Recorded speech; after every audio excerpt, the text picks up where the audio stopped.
नमस्कार दोस्तों, स्वागत करता हूं आपका वीडियो में। तो दोस्तों वीडियो है क्या हुआ था 60 घंटे में अभिनंदन के साथ। तो दोस्तों अभिनंदन तो आपको पता ही होगा, जो गलती से जहाज पाकिस्तान में चला गया था और वहां पे गिर गया था और उसके बाद वो वापस इंडिया में आए थे। तो देखते हैं जब वो पाकिस्तान में रहे थे 60 घंटे के लिए तो क्या हुआ था, उनके ऊपर वीडियो है। तो देखते हैं वीडियो को, उसके बाद करेंगे बात। लेकिन वीडियो को देखने से पहले अगर आप चैनल पर नए हो तो चैनल को सब्सक्राइब अवश्य कीजिएगा। अगर आपको वीडियो अच्छा लगे तो लाइक कीजिएगा, शेयर कीजिएगा। तो चलो देखते हैं वीडियो। साल था 2019 और दिन 1 मार्च। दुनिया के लिए रोज की तरह ये एक आम दिन था, लेकिन साउथ एशिया में दो देशों के बीच जो हो रहा था उससे एक बड़ी जंग की आहट साफ सुनाई दे रही थी। पाकिस्तान और भारत एक बार फिर आमने सामने थे और इस बार जंग की वजह बनने वाले थे विंग कमांडर अभिनंदन। भारत का इरादा साफ था कि वो अपने कमांडर को भारत लाने के लिए कुछ भी करेगा, मगर इस पर पाकिस्तान क्या करने वाला था, ये एक बड़ा सवाल था। उधर भारत पाक के अटारी वाघा बॉर्डर पर भी रोजाना होने वाली बीटिंग रिट्रीट को भी रद्द कर दिया गया था। सोच लिया गया था कि अगर अभिनंदन वापस नहीं आए तो फिर एक बड़ा फैसला लिया जाएगा। लेकिन रात 8:45 पर पाकिस्तान की तरफ विंग कमांडर अभिनंदन वर्धमान की पहली झलक दिखाई दी। रात 9:21 पर अभिनंदन ने भारत में कदम रखा। 58 घंटे पाकिस्तान की हिरासत में रहने के बाद उनके पहले शब्द थे, अपने देश में वापस आकर अच्छा लग रहा है। लेकिन इन सब में एक सवाल ये था कि आखिर ऐसा क्या हुआ जो पाकिस्तान भारत के इस जाबाज सैनिक को वापस करने के लिए राजी हुआ। दोनों देशों के दरमियान ऐसा कौन सा जियोपॉलिटिकल शतरंज खेला गया जिसे आज भी सीक्रेट रखा गया है, और आखिर अभिनंदन के साथ उन 58 घंटों में ऐसा क्या हुआ था, जानते हैं सब कुछ आज के इस वीडियो में। दोस्तों विंग कमांडर अभिनंदन की पाकिस्तानी बॉर्डर में पहुंचने की कहानी शुरू होती है उस बालाकोट एयर स्ट्राइक से जिसने पाकिस्तान की नींव को हिलाकर रख दिया। उन्होंने सपने में भी नहीं सोचा था कि जब वो चैन की नींद सो रहे होंगे तब भारत उनके पैरों से जमीन खींच लेगा। और ऐसा भारत क्यों कर रहा था, इसका जवाब था पुलवामा अटैक। दरअसल हुआ यह था कि 14 फरवरी 2019 को जम्मू कश्मीर के पुलवामा में सीआरपीएफ के काफिले पर आतंकी हमला होता है। देश के 40 जवान शहीद हो गए थे। इसी के जवाब में भारत ने भी प्लान बना लिया था कि वो पाकिस्तान को सबक तो सिखाएगा। इसलिए उसके करीब 2 हफ्ते बाद 26 फरवरी को रात को इंडियन एयरफोर्स ने बालाकोट एयर स्ट्राइक को अंजाम दिया, जिसके तहत 12 मिराज विमानों ने एलओसी से 80 किलोमीटर अंदर पाकिस्तान में घुसकर वहां मौजूद मिलिटेंट ग्रुप के आतंकी अड्डों को तबाह कर दिया। अब रात को पाकिस्तान को इससे पहले पता भी चल पाता, उससे पहले इंडियन फाइटर पायलट्स वापस अपने बॉर्डर पर थे। भारत के इस कदम से पाकिस्तान में विरोध उठ चुका था और इसी के जवाब में अगले दिन सुबह 9:52 पर पाकिस्तान एयरफोर्स इंडियन टेरिटरी में घुसकर हमला करने की साजिश बना चुकी थी। उधर इंडियन एयरफोर्स ने भी ट्रैक कर लिया था कि पाकिस्तान से 10 F-16 फाइटर जेट्स ने उड़ान भरी है। इसलिए पाकिस्तान के ये विमान जब भारत की बाउंड्री में घुसे तो तुरंत जमीन से उन्हें जवाबी हमला मिला, जिसके चलते 9 पाकिस्तान विमानों को तो जल्द ही सीमा में लौटना पड़ा। इसी बीच एक पाकिस्तानी F-16 ने भारतीय सेना के ऑयल स्टोरेज को भी उड़ाने की कोशिश की। बस इसी का बचाव करने के लिए भारत की ओर से MiG-21 बाइसन भी मैदान में उतर गया और इसी मिग प्लेन में थे हमारे जाबाज विंग कमांडर अभिनंदन। आसमान में इन्होंने अपने दुश्मन को जबरदस्त टक्कर दी। इसी के तहत F-16 और MiG-21 में ऐसी खतरनाक डॉग फाइट हुई कि इस लड़ाई में F-16 के परखच्चे उड़ गए। हालांकि बाद में MiG-21 भी क्रैश हो गया, लेकिन अच्छी बात यह थी कि सही समय पर अभिनंदन ने खुद को इजेक्ट कर लिया और पैराशूट से नीचे आ गए। वो बच तो गए, लेकिन अफसोस इस बात का था कि वो भारत की बाउंड्री में उतरने के बजाय पाकिस्तान की सीमा में गिर गए थे। अभी घायल अभिनंदन जमीन पर ही पड़े थे कि इतने में ही उन्होंने शोर सुना और कुछ गांव वाले उनके करीब आ गए। यहाँ उन्होंने लोगों से ये पूछा कि ये भारत है या पाकिस्तान। गांव वालों ने कहा भारत है। अभिनंदन ने सच्चाई जानने के लिए कहा भारत माता की जय, जय हिंद, लेकिन गांव वालों ने कोई जवाब नहीं दिया। फिर अभिनंदन ने पूछा ये भारत का कौन सा इलाका है। तब एक ग्रामीण ने कहा था होरान गांव पीओके। ये गांव भारतीय सीमा से 7 किलोमीटर दूर था। अभिनंदन ने कहा मेरी पीठ में चोट लगी है, क्या मुझे थोड़ा पानी मिलेगा।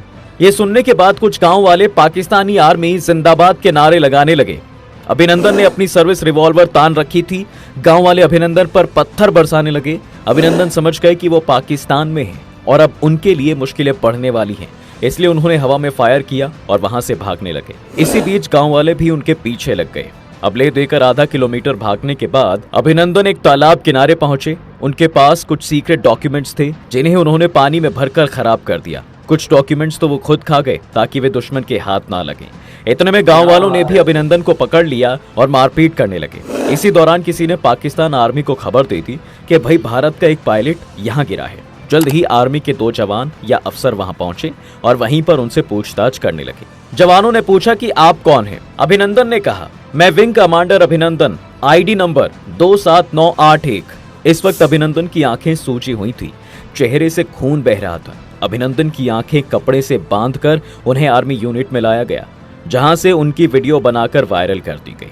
इधर अभिनंदन भले ही पाकिस्तान के पास थे, लेकिन भारत भी अपने इस सैनिक को बचाने के लिए पीछे नहीं हटने वाला था। उनकी तरफ से अभिनंदन को वापस लाने की कई कोशिशें की जा रही थी। अब आगे बढ़ने से पहले हम आपको बताना चाहेंगे कि आर्टेरियम आपके लिए लेकर आया है मेडिटेटिंग शिवा की अद्भुत मूर्त, जो आपके दुखों को दूर करके आप में एक नई ऊर्जा का संचार करेगी। तो अगर आप भगवान शिव को अपने जीवन का हिस्सा बनाना चाहते हैं और हर वक्त एक पॉजिटिव एनर्जी को फील करना चाहते हैं, तो अभी www.thearterium.com पर जाएं और मेडिटेटिंग शिवा को अपने घर पर ले आएं। आप हमारा कूपन कोड मिस्टिका10 का इस्तेमाल करके 10% का डिस्काउंट भी ले सकते हैं और लिंक आपको डिस्क्रिप्शन में मिल जाएगा। चलिए अब कहानी पर आगे बढ़ें तो दूसरी तरफ पाकिस्तान में अभिनंदन से पूछताछ हो रही थी। पाक आर्मी मेजर उनसे जानना चाह रहे थे कि वो कौन है, उनका मकसद क्या था और कौन सा विमान उड़ा रहे थे। यहाँ अभिनंदन भी जानते थे कि वो ये जानकारी पाकिस्तान आर्मी को नहीं दे सकते, इसलिए उन्होंने किसी भी तरह की प्राइवेट जानकारी शेयर करने से मना कर दिया था। इसी दौरान होरान गांव के किसी ग्रामीण ने भाई सोशल मीडिया पर अभिनंदन का पकड़ने वाला वीडियो जो है वो डाल दिया। कुछ ही मिनटों में ये वीडियो भारत में भी देखा गया। भारत को कंफर्म हो गया कि अभिनंदन जिंदा हैं और वे पाकिस्तान आर्मी की कस्टडी में हैं। थोड़ी ही देर में पाकिस्तान आर्मी ने भी एक वीडियो वायरल कर दिया। इसमें वो विंग कमांडर अभिनंदन से पूछताछ कर रहे थे। ये एक प्रोपेगेंडा वीडियो था जो एडिटेड था। इसमें अभिनंदन पाकिस्तान आर्मी की तारीफ कर रहे थे। अभिनंदन का वीडियो वायरल होते ही भारत सरकार एक्टिव हो गई। तुरंत विदेश मंत्रालय ने एक्शन प्लान बनाया और पाकिस्तान को संदेश भिजवाया गया कि वो जिनेवा संधि के अनुसार अभिनंदन को वापस लौटाएं। दरअसल जिनेवा संधि के तहत किसी युद्ध बंदी को तंग नहीं किया जाना चाहिए, न ही डराया या धमकाया जाना चाहिए। युद्ध बंदी से सिर्फ उसका नाम, सेना में पद और यूनिट के बारे में पूछा जा सकता है। दोनों देशों के बीच राजदूतों के माध्यम से इस टॉपिक पर बात होती रही। भारत ने पाकिस्तान को संदेश भिजवाया कि अभिनंदन को कुछ हुआ तो ठीक नहीं होगा। भारत सरकार ने कई तरीकों से पाकिस्तान पर डिप्लोमेटिक दबाव बनाने की योजना बनाई। उधर पाकिस्तान भी इस मामले को संयुक्त राष्ट्र ले जाने की तैयारी में था, लेकिन भारत की सख्ती के आगे वो ऐसा ना कर सका। अब आप सोच रहे होंगे कि भाई आखिर भारत ने ये स्ट्रांगनेस पाकिस्तान को कैसे दिखाई? आखिर हमारे पास ऐसा कौन सा तुरुप का इक्का था जो पाकिस्तान चुप हो सकता था? वेल, इसका जवाब था जियोपॉलिटिकल प्रेशर। दरअसल भारत का विदेश मंत्रालय वो हर कोशिश कर रहा था जिससे पाकिस्तान को घेरा जा सकता था, और इसी के तहत उन्होंने P5 देशों यानी चीन, फ्रांस, रूस, ब्रिटेन और अमेरिका के राजदूतों को बुलाया था। एक दिन में 3-3 बार इनसे बात की जा रही थी और इस बातचीत का उद्देश्य ये था कि पाकिस्तान पर दबाव बनाया जाए। जब इसी के तहत लगातार पाकिस्तान सरकार के पास अलग अलग देशों की ओर से फोन जाने लगे तो पाकिस्तान दबाव में नजर आने लगा। इधर भारत में अमेरिका के राजदूत केन जस्टर और ब्रिटेन के राजदूत डोमिनिक एक्सविथ ने पाकिस्तान में वहां के अमेरिका और ब्रिटेन के राजदूतों को बताया कि वो पाकिस्तान के वार्ताकारों को बता दें कि भारत झुकने के मूड में नहीं है। यदि उसे और गुस्सा दिलाया गया तो बात युद्ध तक पहुंच सकती है। इस बीच चीन ने मीडिएटर बनने की कोशिश की। उसने कहा कि वो भारत और पाकिस्तान में अपना रिप्रेजेंटेटिव भेजकर मामले को सुलझा सकता है। भारत ने इससे इनकार करते हुए कहा कि वो इसे डील करने में सक्षम है। अब जब ये सब चल रहा था तब 27 फरवरी को इस्लामाबाद में अमेरिकी एम्बेसी में यूएस, यूके और फ्रांस के राजदूतों की मीटिंग बुलाई गई, जिसमें पाकिस्तान की फॉरेन सेक्रेटरी तहमीना जंजुआ भी थी। सभी राजदूत जंजुआ को ये समझा रहे थे कि हालात ठीक नहीं है। अभिनंदन को ना सौंपने पर क्या अंजाम होगा, इस संभावना पर चर्चा हो रही थी। अचानक 5:45 पर जंजुआ के पास एक नोट आया। इसे पढ़ने के बाद उन्होंने बोलना बंद कर दिया। उन्होंने बताया कि पाक आर्मी ने नोट भेजा है कि भारत ने पाकिस्तान की तरफ मुंह करके 9 मिसाइलें तैनात कर दी हैं। वो कभी भी हमला कर सकता है। इसके साथ ही इंडियन एयरफोर्स भी युद्ध के लिए तैयार है। वो अपने पायलट को ना छोड़े जाने पर तबाही मचा सकते हैं।